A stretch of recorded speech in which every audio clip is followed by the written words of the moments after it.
Hey, this is Ed, former Hells Angel, California, and I'm chatting with Staxx.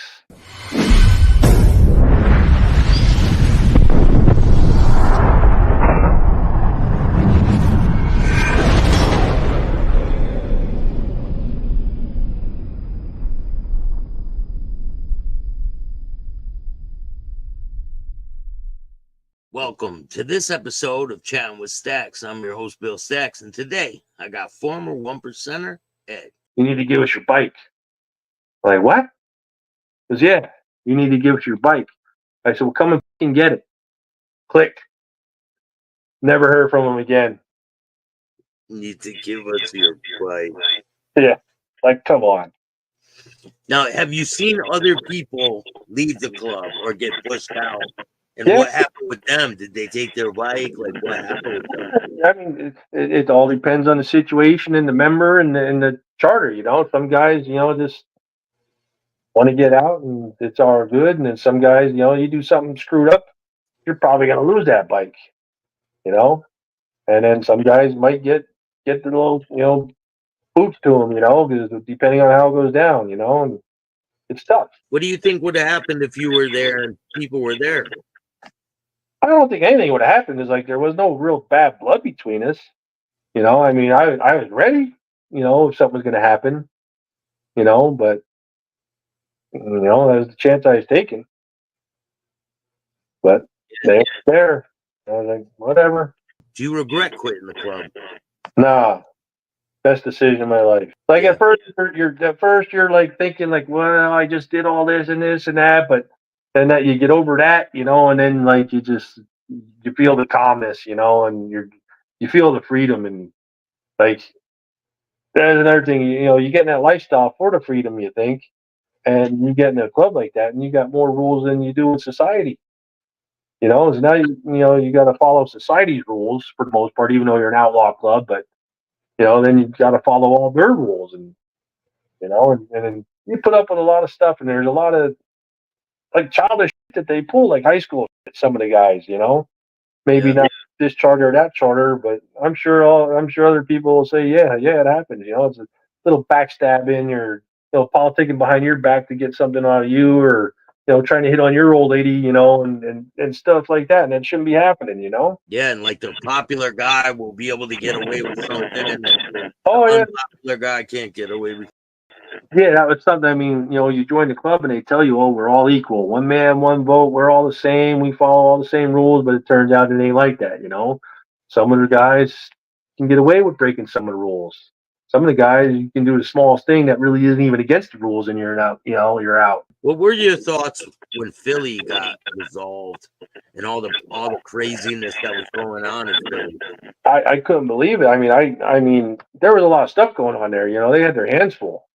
And they were put in a tough situation, to start there like that, without any help around, and even still, sometimes you're kind of on your own anyway, even if you're surrounded by other charters, you got to kind of take care of your own backyard kind of thing, and that's how we were. Even when we were Red Devils, we were expected to handle that county. That was our county. It didn't matter, we had to take care of business in that county as Red Devils. You prove that you can do it, Yeah.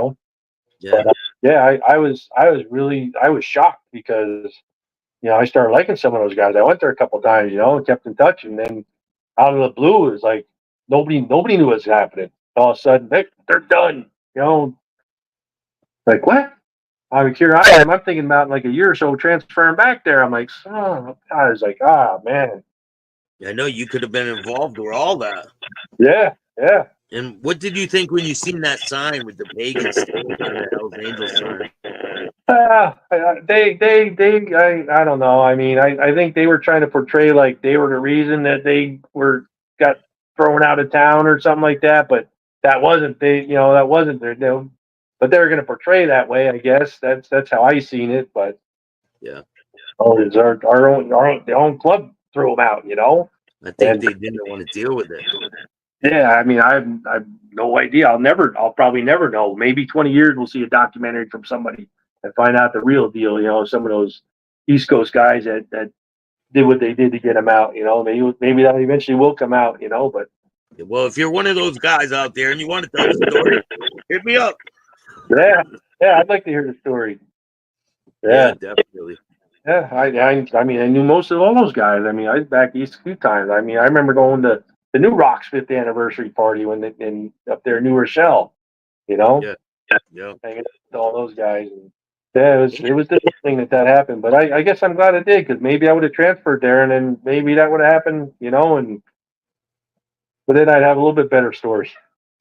Some of those guys had it really bad, like Repo. He broke his neck, Yeah, jaw. yeah. Yeah, like have you seen people be put out like that when you remember? I never saw it like that. I mean, I seen a couple blows going, and not and I never seen anybody get it that bad. Like I can't imagine what they did to deserve that. Like I can't imagine they did anything to deserve that. A lot of those guys. I mean, I thought a lot of those guys were pretty good dudes. A couple of them were, yeah. That's it. Every charter though. You see what they did to BA? Yeah, I only met BA once briefly, man, but that's terrible. That is terrible. I couldn't believe that. Baseball bat went to the face. That was bad. So what's in it for the future for you? I got a pretty good life now, and I got a really awesome wife. She I think she loves and adores me as much as she probably despises and hates me. But we're actually coming up on our 2-year anniversary here next week, and she's kind of bummed I just took this job. But I was home for our 1st year anniversary, and this girl here, she was like a homebody, like she was a mom since she's like 20. Was she with the same guy from 17, gets married at 20, has 2 kids, raises kids her whole life, never experienced anything. I don't. She barely even left like the tri-state area. And then so that was her life for 20 years or whatever it was, 20 some years, and then she hooks up with me. We get together, and I'm away on a job in Virginia, and we start going back and forth, seeing each other on the weekends. And she's never even been on a motorcycle until she met me. So her first trip down there to Virginia, and I say, hey, we're going for a ride. So I got a helmet for her and throw her on the back, and I gotta test this girl out. I'm flying down the freeway doing like 100, 105. I reach over, I tap her on the shoulder. I'm like, look. She looks at this speedometer. She's like, you know but she loved it, and the funny thing is, she rides her own bike now. She rides a big 103 Softail, heritage Softail, and Wow. she just I went away on another job, and she decided she's just going to get her own bike so she can be on a bike and ride, and went and bought a little Honda or Yamaha, and rode that for a year, and then she was ready, and went and bought her a new bike, and she's in love with it. She's addicted to it. So we put on the miles, and it's It is just great. I yeah, like riding, man. yeah. I don't let her just go on these little baby rides. Mom, I said, another little 50, 100 miles. I said, we'll go. A normal day for us, me and her, it's like 200 miles, 225, just a normal day. But she'll go. I got her up to over like 350 miles a day now, and she loves it. Now she's bummed because I'm here.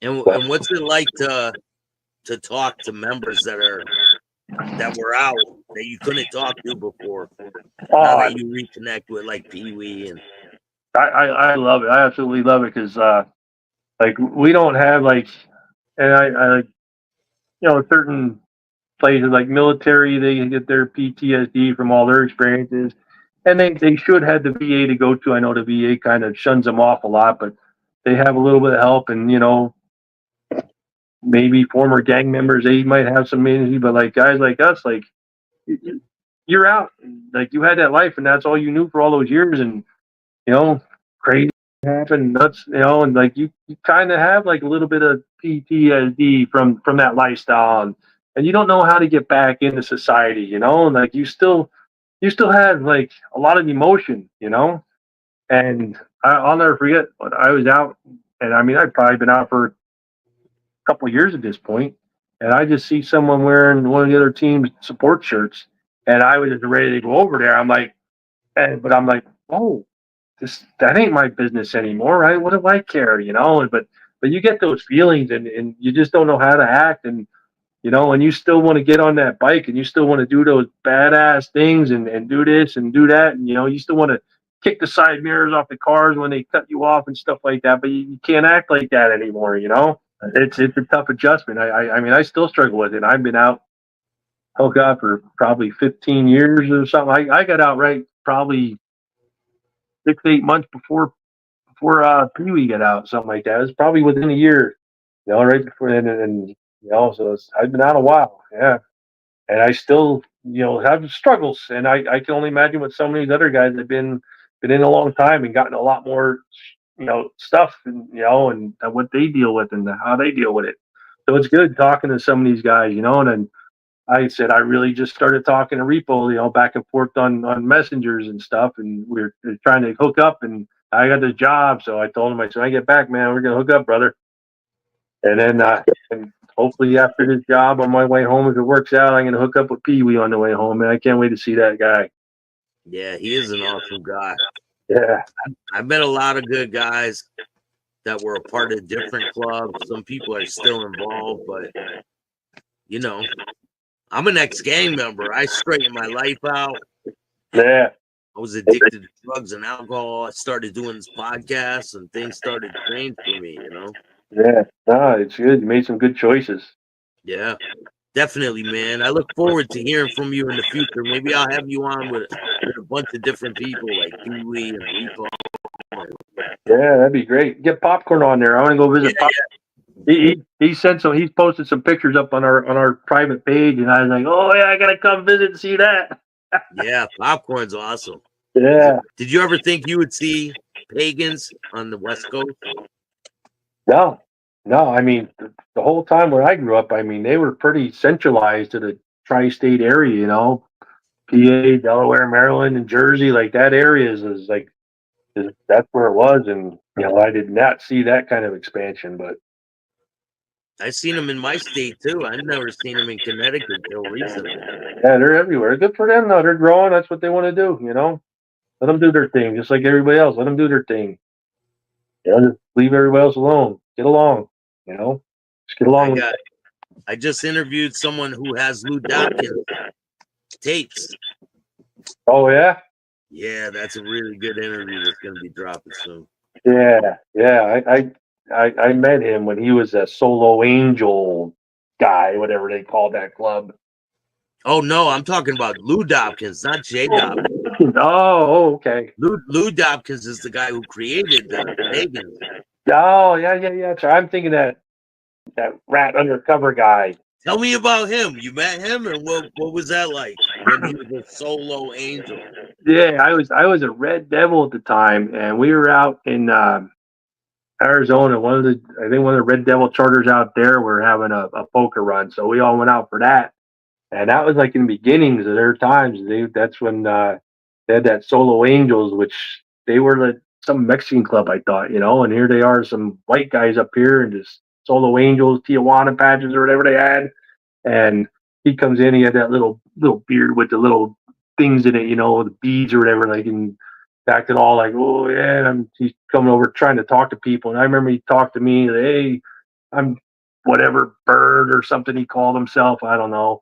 And I'm like, yeah, what's up, man? And he's like trying to just tell me his story. And I just felt something was off about the guy. And he started bragging, oh yeah, what did he tell me? He was, yeah, I'm a bounty hunter and this and that. I'm like, you're a bounty hunter and you're in a club. And I said, you're kind of like law enforcement. You're already saying you're law enforcement without saying it. I'm like, I just had a bad vibe from him. And that was the only time I see him. And then we all know what happened with that clown, you know? Yeah, I've heard a lot of stories about him. And I've interviewed him a while back. Oh, did you? I haven't seen that yet. Yeah. Hey, all these podcasts and shows that you're doing and Mooch is doing and stuff like that, it's all pretty new to me, you know? Yeah. I'm just starting to try to catch up on some of them. 3 years I've done over 5,000 interviews. Wow. Yeah. Wow. You should be a millionaire by now. Hey, it's coming. Eventually, right? Yeah. Well, thank you so much, man. I really appreciate you taking the time. I look forward to hearing from you again in the future. Yeah, I'd love to be on the show, especially with some of those guys. Yeah. Yeah. I'll schedule something. We'll all do one. Sounds good. A nice hat too. I like that. Oh man, Yeah, where'd you get that? the man, Pee Wee. Pee Wee. Yeah, He rocks that. he had them made up for us. Oh man, that's awesome. Yeah. Did they ever tell you you're out bad?